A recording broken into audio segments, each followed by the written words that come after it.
And I called Andrea and I was like, hey, what do you think about quitting your job? You weren't home yet. I would have killed you if you were home. And I think I said, what do you think about quitting your job? Don't tell me now. Just think about it. We'll talk about this when we get home. Mm-hmm. And that was kind of the start of the major growth.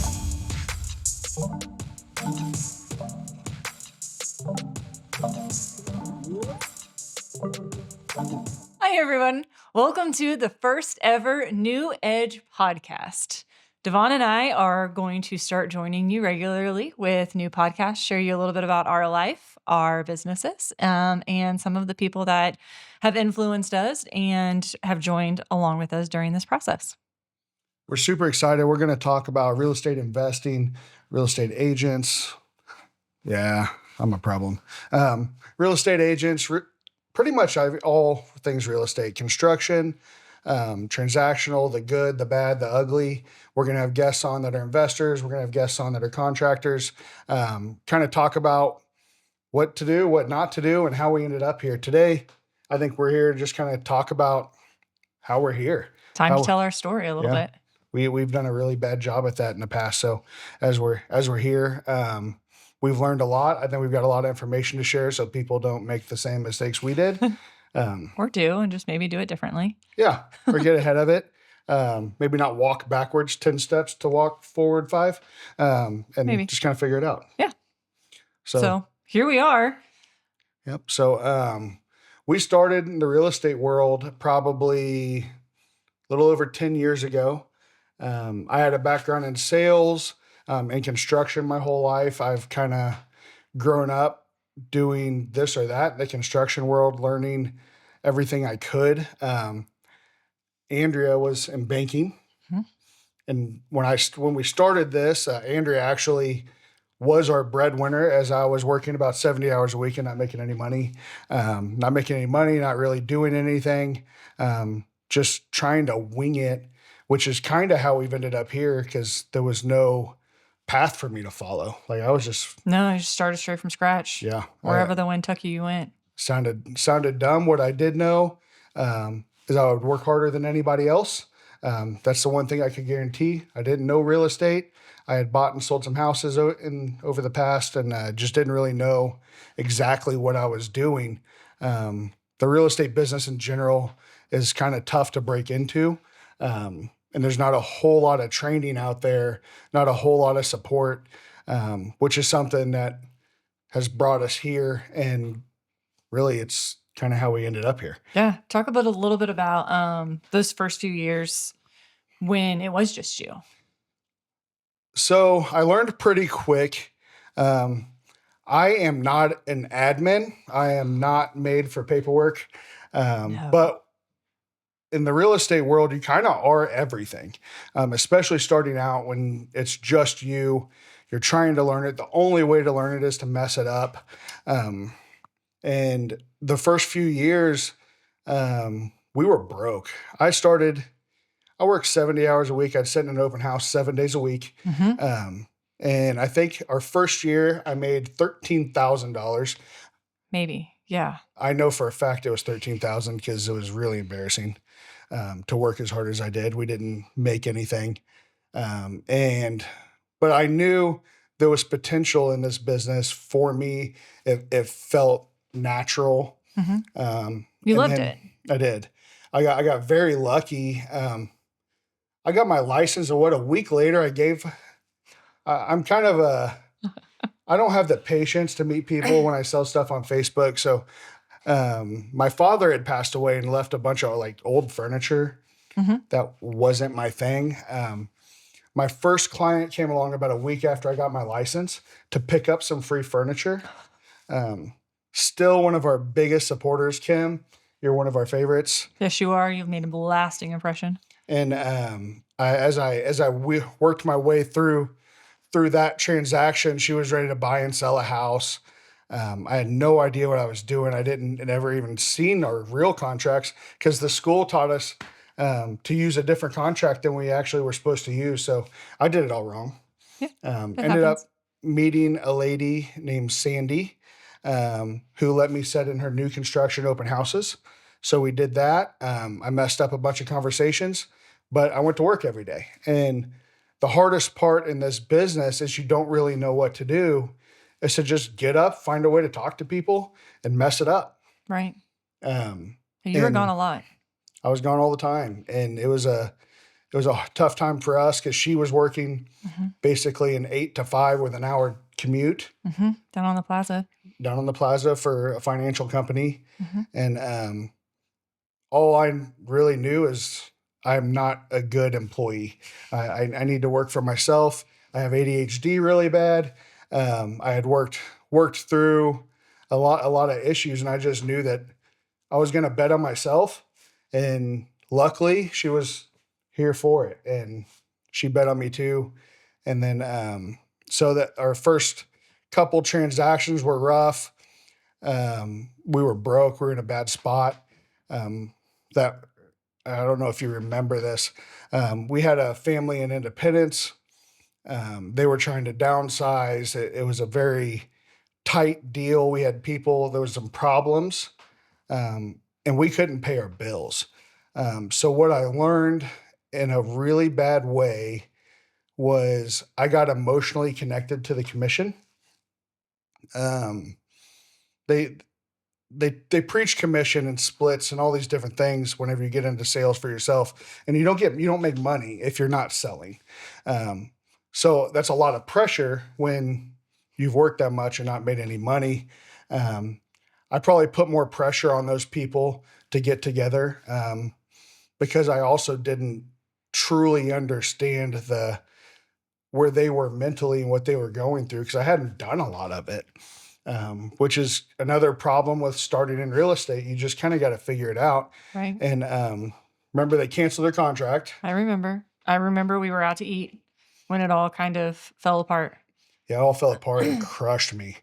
And they ended up coming back to me and saying, we really love this house. Can we figure it out? And I went back to the sellers. Ended up getting it put back together somehow after the contract was canceled. We had to write a new one and start over. We got it done. But at that moment was, I'd say, probably the first big turning point, right? Yeah. I have not looked at a commission check since. At that point, I realized I'm better if I'm just helping people. And I could put stuff together and be creative and get stuff done if I'm there for the right reasons. Right. And if I was focused on money and my family, it added a whole different level of pressure. And I never want to go through that again. So I don't even know how much we make on commissions. I don't look at those things. And I think that's a big piece of this business, that if you help enough people, if you do it for the right reasons. Right. And not focus on the price ranges. Right. Not focus on how much money they have or what they're looking for.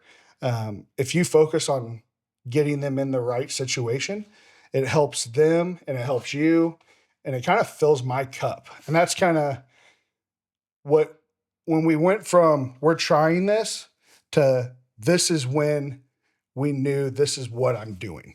Right. This is where I need to be. And from there, we started growing. Yeah, right? Well, definitely. You started growing a lot in your business as a person. And about that point in time is when you actually started the team as it was at that point. Yeah, we started looking for help. I started by trying to add somebody to help me with paperwork, because through that, it didn't take very long for me to figure out I'm not the person that can sit there in front of the computer forever. No. You don't sit still very well. No, I don't. ADHD brain. And then, so we started going through some admins, trying to find that right person. At the same time, we picked up a big builder, a local builder. They interviewed, I think, 50 people. I was the last person. They thought they had their mind picked. And I came in with a different strategy and a desire to work. And that's my guarantee. And that was my value proposition at the time. I don't know everything, but nobody's going to outwork me. Nobody's going to show up before me. Nobody's going to stay later. And and then we landed that builder, which that was the next big transition. Because where did we go 10 months without a paycheck? It was a long while. It was over Christmas. It was over the things that you really need those for. Yeah, I'll never forget. We started a new subdivision. We had a couple of new houses, and then, but once you start into the new construction world as an individual agent, it takes a lot of time, and a lot of money. A lot of money. So I dumped my whole savings account into this, and then March of 16, I think. I don't remember. It finally started to come together. We could finally sell those lots that we had under contract. And then we started learning the new construction side of it. Yeah. Which was a big part of our business for the next several years. And then that kind of pushed us into, once you start on the new builds, these people want to design homes. So then you start working with them to design floor plans, try to figure out how they live, convert that into a floor plan, and then convert that into a custom build. Then they have a house to sell, so you have to work on that. And what I learned then was I can't keep a good admin because it's so hard to learn all the different things. And at that time, we were in the middle of switching brokerages. We needed more training for our agents. We needed more support. Yeah. So we started in 2018 or 17, like maybe November 18. Of 17. I don't remember anything. I think it was November of 17. We interviewed a bunch of different brokerages. It was awful. Terrible time. We're not your typical agent, I wouldn't say. No. We're a little country around here. We're not very shiny and flashy. Little good old boy. So we'd have people show up here from Overland Park wearing boots and jeans. And one thing about me is I don't really care who you are. Genuine is everything, right? True. Yes. So I'd come home and vent to Andrea. You wouldn't believe what these people are doing, pandering to us, and it was just wild. And it was comical because I worked on the plaza, so I knew exactly what you were talking about, and I just imagined like the people that I was around every single day walking into here in Pleasant Hill, and it's two totally different worlds. Yeah, it was a nightmare. We ended up at the brokerage. We ended up hanging our hat out, which was Keller Williams Southland. I met with a man named Lonnie Branson, who I got a really good sense of who's genuine in my life. He sat down with me and honestly didn't even try to recruit me. He just wanted to know where we were and what our goals were, and we felt comfortable. Right.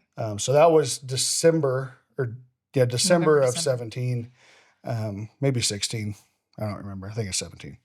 And then, so we went with Keller Williams, made a big swap. Part of that was their values. Right. God Family Business was a big part of what we wanted to, our values are everything. And that can get misconstrued with commissions and everything in this business, which is why I don't look at them, because the values are why people hire us. I can truly say that everybody on our team, integrity is number one, before anything else. And they had bought me a ticket to family reunion. So I ended up. You would have been in family reunion about this time. Yeah. 8 years ago.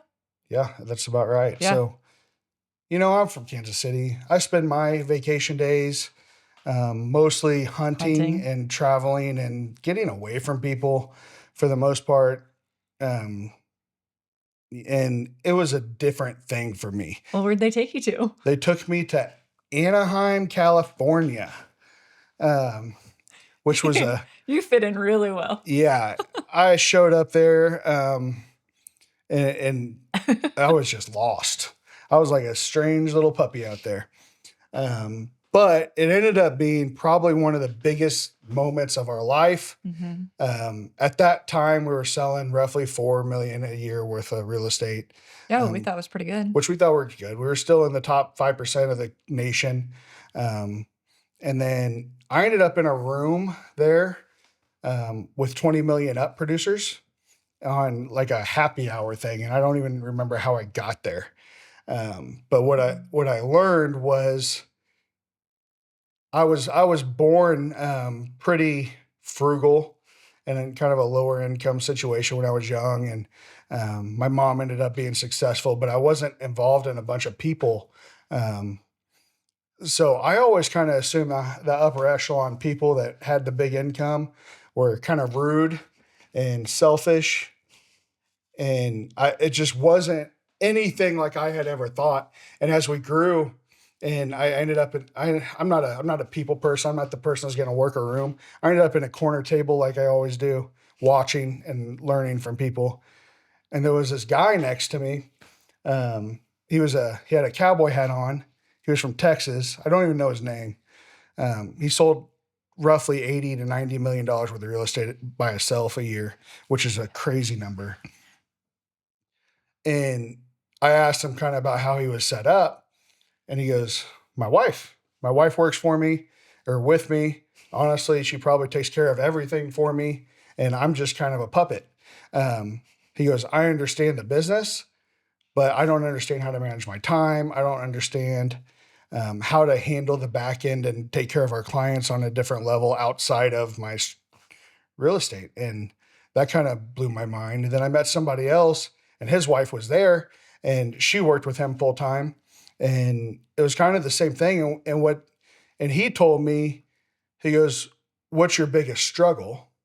And at that time, my biggest struggle was the admin work.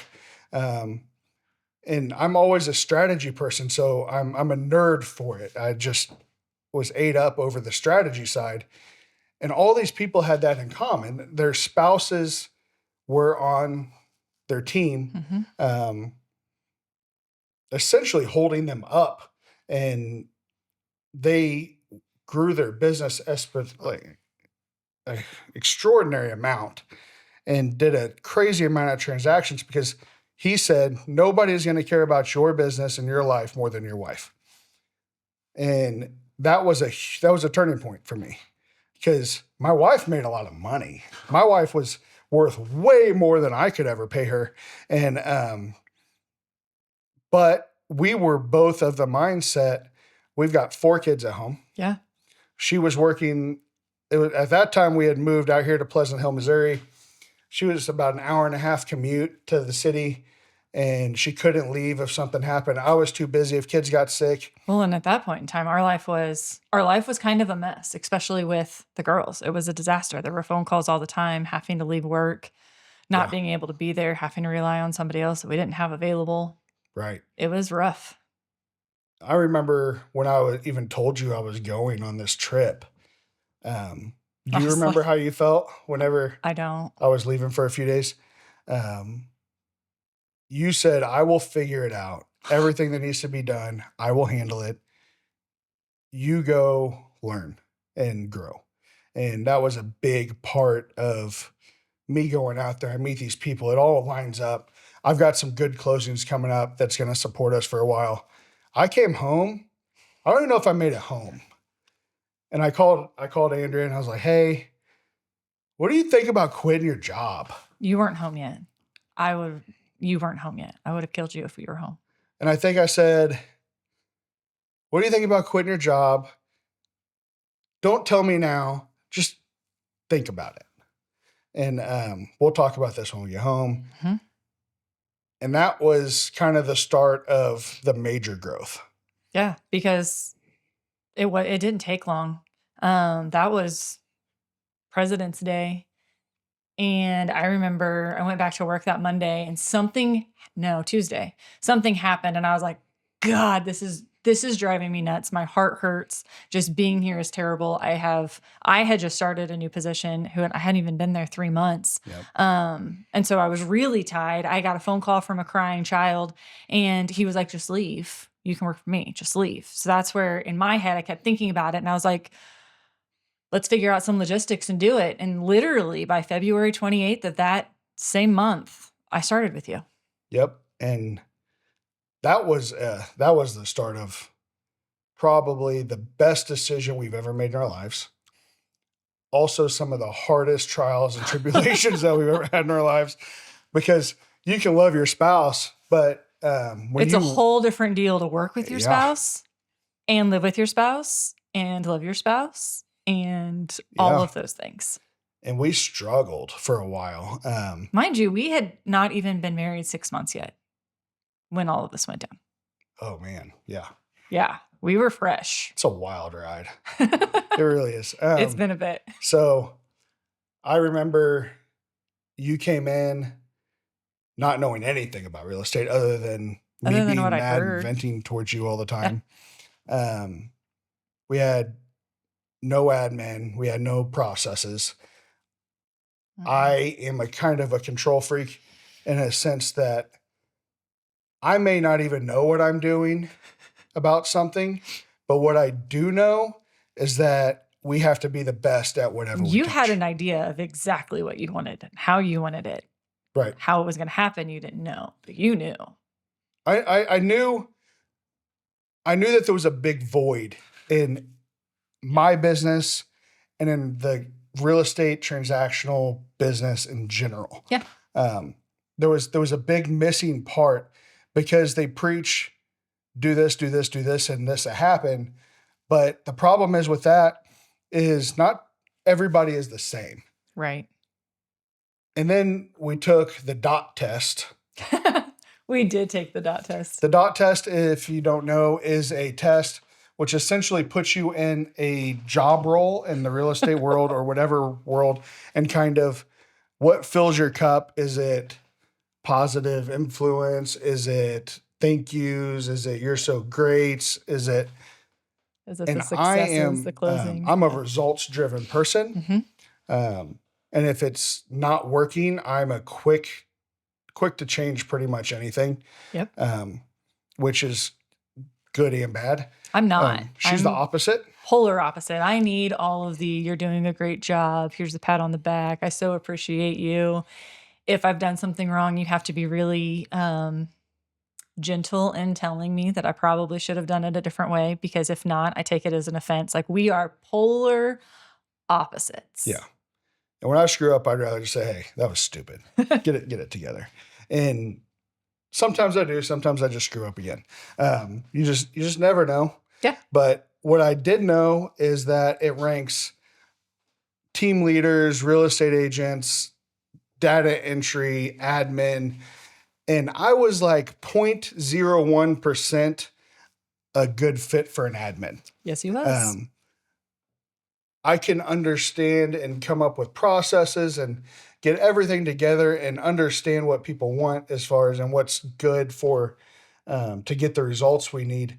But as far as putting those kind of things into motion and remembering all of them, and plus the schedules and the timelines, I wasn't there. She was 100% admin. That's where she won.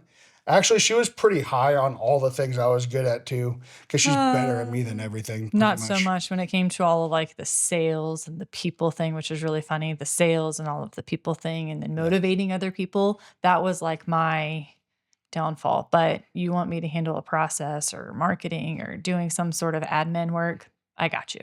Yeah. And what we learned was it was the best of both worlds, because I could come up with the processes. We worked together on that. And to this day, we evolve our processes constantly. Sorry, Heather. Yeah, we were talking about moving that today, changing some processes to make things easier. What we want to do is make it to where it's not necessarily a good transaction for these people. Mm-hmm. It's a great experience. Mm-hmm. Because most real estate transactions are very transactional. People aren't educated. They're just say, hey, you need to do this, you need to do this, you need to do this. And what I had envisioned through all of this is a family, a client family, the people that we work with every day, becoming a family and truly being here to help each other, which is the opposite of the way real estate in general is. Normally, yeah. Every team's kind of, every person, every agent's literally against each other every day. Yeah. And even the people on our team, as we work through this daily, we know some of the same people. We have some of the same situations. But if you always do what's right and we work together, the clients have a better experience. Yeah. And we retain referrals. Yeah. Because we don't buy leads. We don't buy things like that. Right. Well, in our team, as it was when I joined, and the team that we have now is completely different. Everybody's different. The only two things that are the same are Devon and I. And honestly, I would say that one of the things we grew a lot in that is he talks about wanting to be family, and we're a special breed of people, special kind of people, and it takes finding those. There's lots of great agents that have been on the team with us.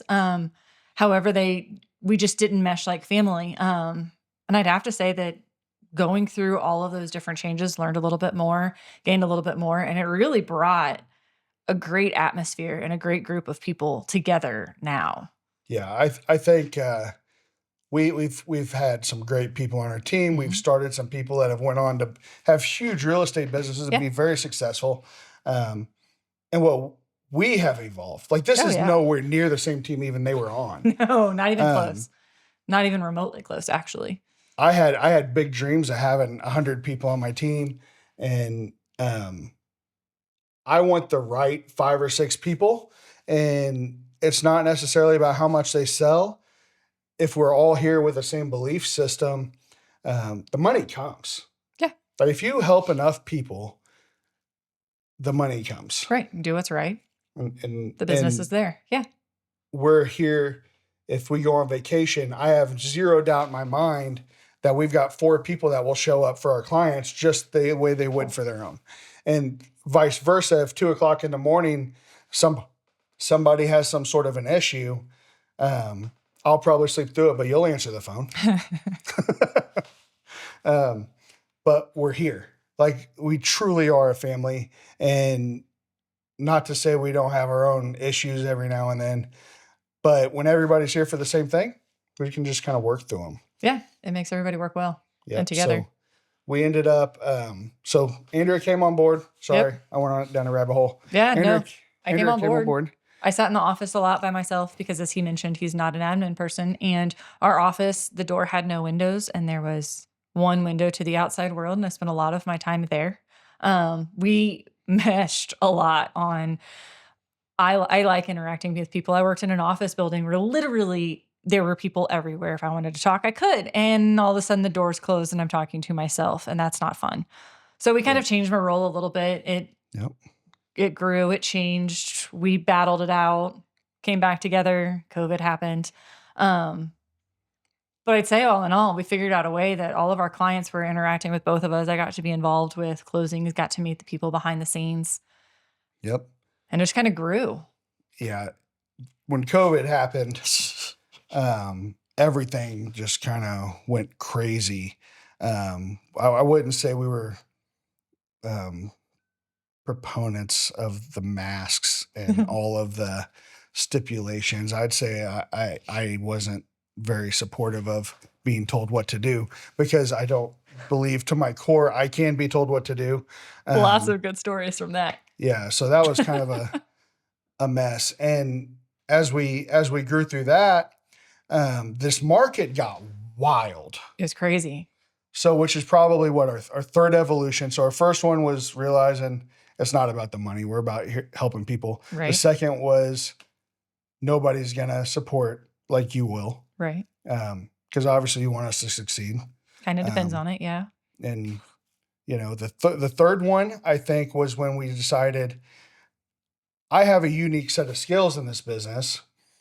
And my set of skills was my construction background, my designing of these new houses and helping these builders and understanding what people need out of a house and understanding what's going to improve the value of their home. Yeah. So we had some veteran clients, multiple of them. Yes. And when the real estate market was booming, those people could not find houses. No matter how much they wanted to pay for it. Yeah. I still want to probably smack a couple agents, if I'm being honest. Agents were coaching people to not take veteran deals because they were the VA loans were a little more work. Yeah. But at the end of the day, those people gave everything for us. Their friends gave everything for us. And I've really got upset a couple times about that.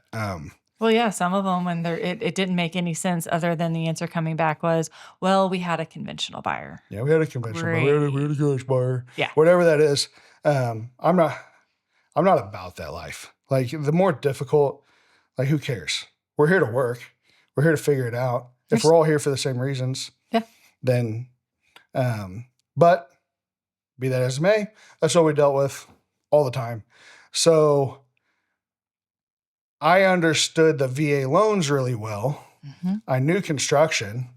I wouldn't say we were broke at that point, but we didn't have very much money. So we decided, hey, let's take what little money we do have and use every penny of it. Yeah, because why not? And start buying a couple houses here and there and then selling to veterans. Yep. So we started. We bought our first house in Independence, Missouri.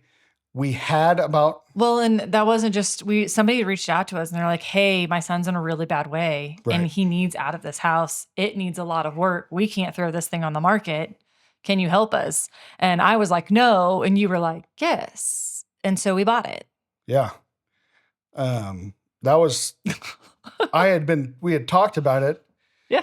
And we had talked about it. We had like 20 grand setting aside for emergencies and that kind of thing. And so we're like, let's do it. We ended up getting a hard money loan. Yeah. Because we had a new LLC to do this and we didn't really know what we were doing. But I knew the construction side. I knew what it was going to take to get it there. I knew we could make some money off of it. And so we sold that house where we bought it. We rescued a dog. We did rescue a dog. Mac, actually. His name was Mac. The person was just in a really bad spot, going through a divorce, just kind of...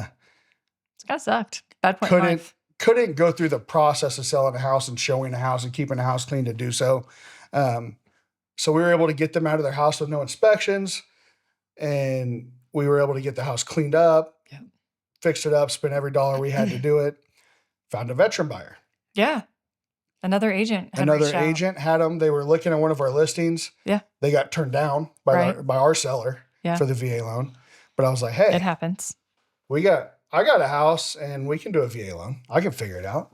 So we did that. Yeah. Got those people the house. They had no competition.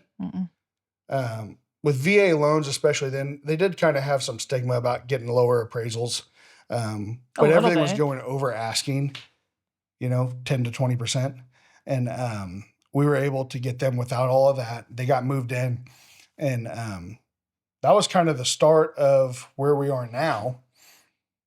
And then, so we did a couple in Pleasant Hill, and then we did more and more and more. And that grew and grew. And it evolved and grew, and it changed, and it grew, and it kept growing. It just kept growing. And then I got addicted to it. So my personality is all in or not.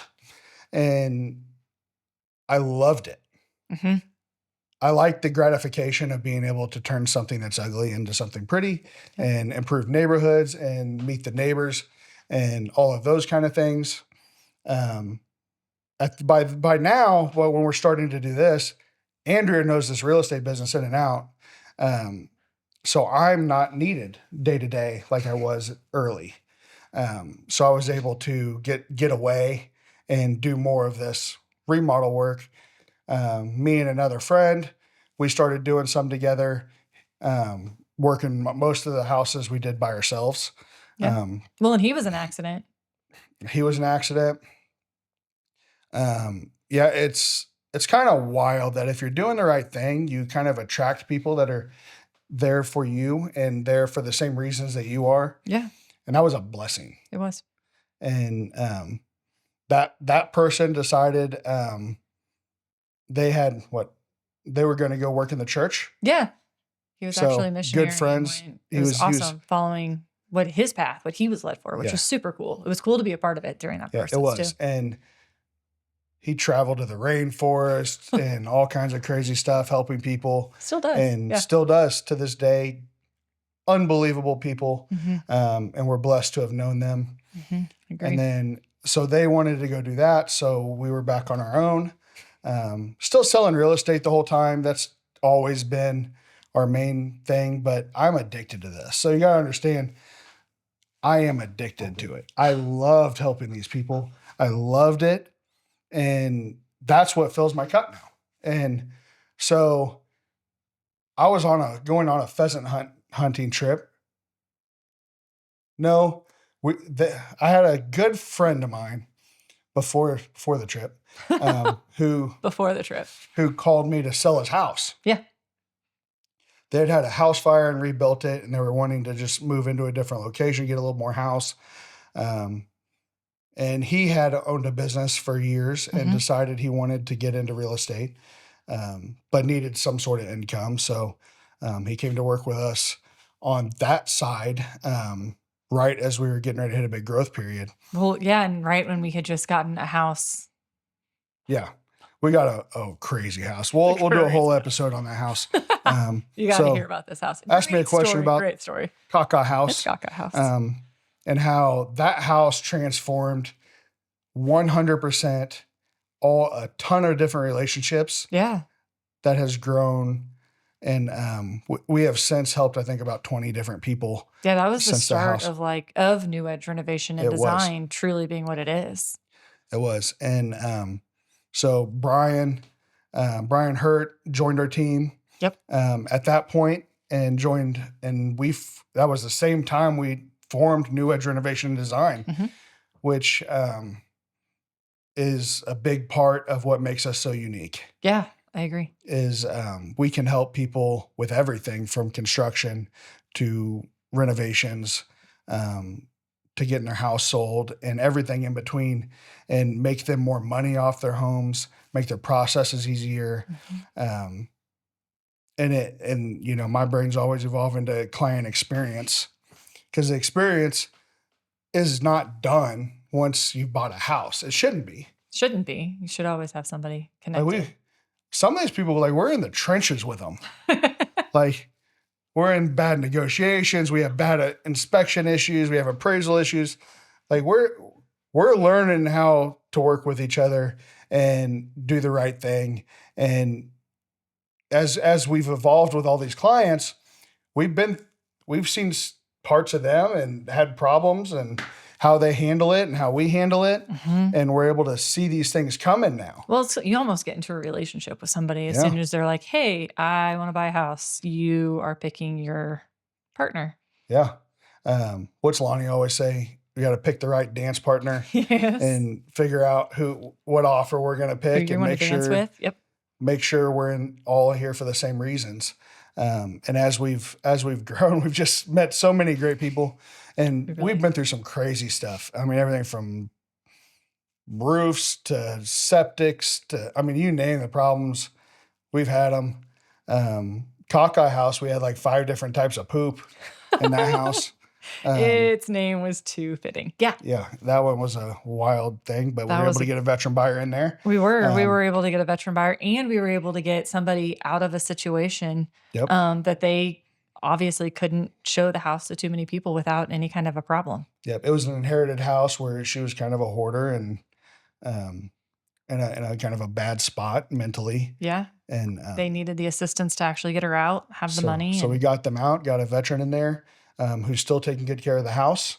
And that was an off-market house. So an agent on our team had that veteran client that needed a house, couldn't deal with multiple offers because the PTSD really affected the way that stress went, and it really affected him mentally.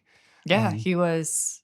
The agent on the team was super thrilled to be able to bring some sort of a solution, because she's like, I don't know I'm ever going to get them to buy a house. And they looked at it, they saw it. There were some things, it wasn't completely finished when they looked at the house. No, it was still kind of a mess. Yeah. So being able to see that and watch their future kind of come together was really cool.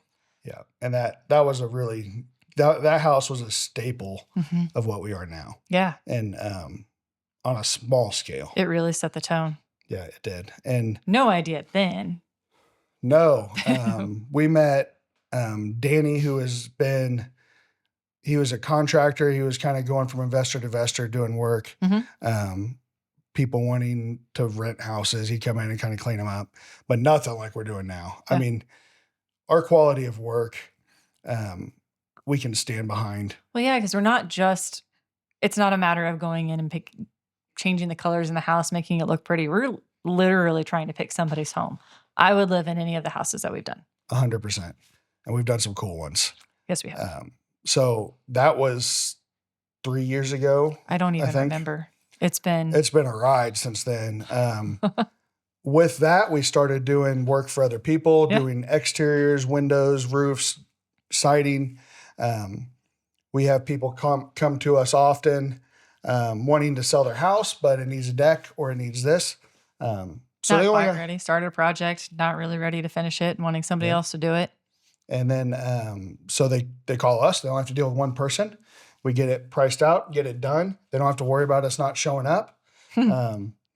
Because one thing about us, me and Brian and Andrea, is if I tell you I'm going to do something, I'm going to do it. And nothing is going to stop me. And a lot of times I will hurt myself to do it. If I say I'm going to buy a house, I'm going to do it. Yep, you are. And to the point where we've lost on some. Yep, we have. But that's okay. If we can help somebody out of a bad situation or help somebody get into a good situation. Right. Or help somebody who maybe hasn't been able to maintain their house for the last 10 years, buy a new place to start over and move to a better school district for their family or something. Right. Not have to leave the other house behind. Well, not necessarily leave it, but And we can bring them back to life. Yep. And get another 20, 30 year run in those houses for somebody. And that was a big piece of what we are today. And now we're getting people call us because they don't want people in their house. They don't want to deal with inspections. They bought their house 15 years ago and are sitting on a bunch of equity. Or they just want their house to go to a veteran buyer and they'd rather sell it to us to bring it back up and try to sell it to a veteran buyer. Not all of our houses go to vets. We try. But all of our houses have at least gone to, and I know you're not supposed to know the story of everybody, but they've gone to families, some struggling families, some single moms, some. There's always a cool story. There's always an awesome story. And somehow we've always learned the story, which honestly, I think for me, the emotional person, makes it a little bit more enjoyable. And it's a lot more fun watching. Kind of fun whenever they befriend you on Facebook and you get to follow all of the little pictures and things. Yeah. And then they make the houses themselves. Right. And then it becomes personalized. Yep. Yeah. And then once they start decorating, it's just fun. It's just fun. Yeah. And now I do that probably 60% of my day. That's probably under a little bit. Yeah, I don't know. But about a little over a year ago, we bought our building, which was a huge piece. Yeah, it was a big jumping stone. Yeah, it was a huge stepping stone for us to buy our own commercial building. And the most important part of that was adding value for our clients. So they have a place to come. We have partnered with a great title company, a great lender here. Yes. All under one roof. And then we found Heather. We did. So Heather, if you know us, you know how big of a part she is of us.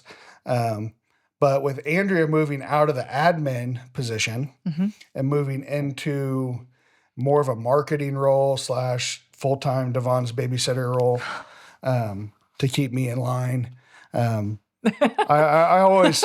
say it all the time.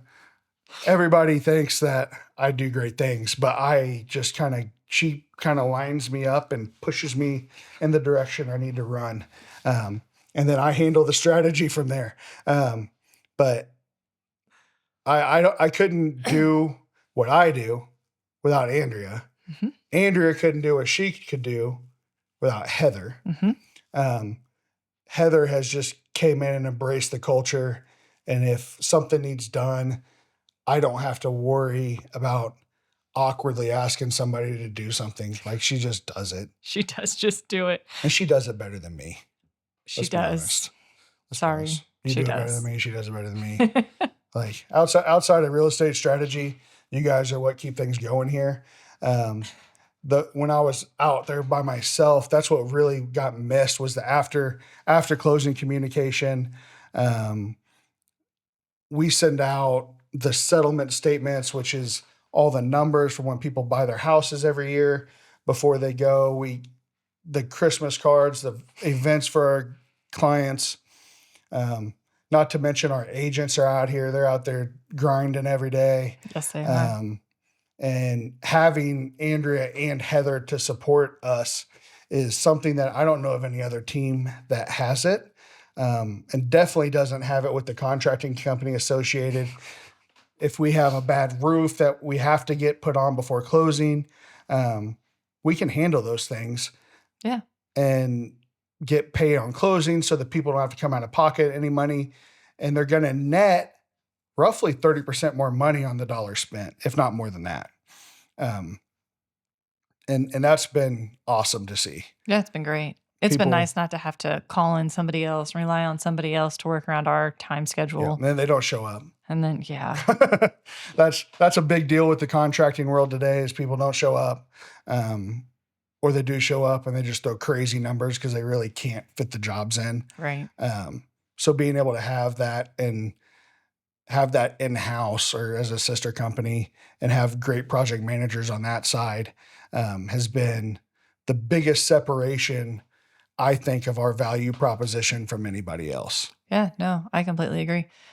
It's more of a moment when you think of New Edge. It's whether it's New Edge Partners, New Edge Renovation and Design. We are truly here to help you with anything that has to do with your house. Right. Buying, selling, fixing, flipping.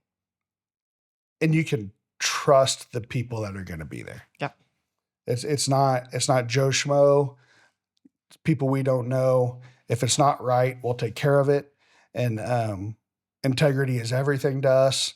So if I don't have to help 200 people sell houses and I can help 50 and be more help to them, we can provide a better value and a better service to our people. Great. I agree. And that was the last evolution. And now, well, for now, here we are. Here we are. We're starting a podcast. We're starting to tell our story, which is something we've never done before. But through all these different steps, there's been 100 trials and tribulations to jump through, and hoops and problems. And we've met some great people, investors, clients. I mean, just everybody. So we wanted to start a podcast to see if we can help a couple people maybe going through, who knows, we might do the whole thing on marriage problems through working together. We could teach a whole deal on that. That could be scary. We could do it. We can do it. We've been through a lot, and if we can help somebody else go through these same things, I think it's our responsibility to try to help. Yeah. No, I agree. And I'm excited. I don't know if you've ever been around our office, especially when people are here. It is thoroughly entertaining, kind of a disaster. It's almost like you walk in and you have a bunch of siblings bickering back and forth with each other, but I freaking love it. And I'm so excited for everybody to be able to kind of peek into our world a little bit. Yeah. We have a special dynamic here between everybody who works here, all of our clients, all of our friends, family. And we haven't brought on a new agent in a couple of years because we need people that we're picky. We're picky. And we want people that fit our, I don't even know the right word. Well, for example, when I interviewed Heather, there wasn't really an interview. I told her that she needs to be willing to join our family because this is our baby. Every piece of this is a family atmosphere. And if that's something that wasn't okay, if you were looking for more of a boss, whatever, in a relationship, this wasn't going to be the place. But yeah, no, here we are. And that's how it's been almost Well, that's how it's been with every single agent that's a part of the Yeah. team. That's how it is with everybody that's a part of Nerd. And I think we're getting ready to go. It's been a natural climb of quality, and we've been able to provide a whole different experience. And I think we're just getting started. I agree. I think we're going to be able to help people outside of people that we can actually talk to every day. Yeah. And I think we have a lot to teach, and we've got a lot to learn. And sometimes we can talk about both. Yeah. So with that, it's a perfect opportunity to say, follow along, like, subscribe to our podcast. Stay tuned because we have a lot more to come, a lot more to share, and we can't wait to have you join us with us. Absolutely. Thank you guys for watching. If you guys want to know anything else, comment. We'll respond, and Andrew will make sure I respond as usual, and we'll go from there. Thank you.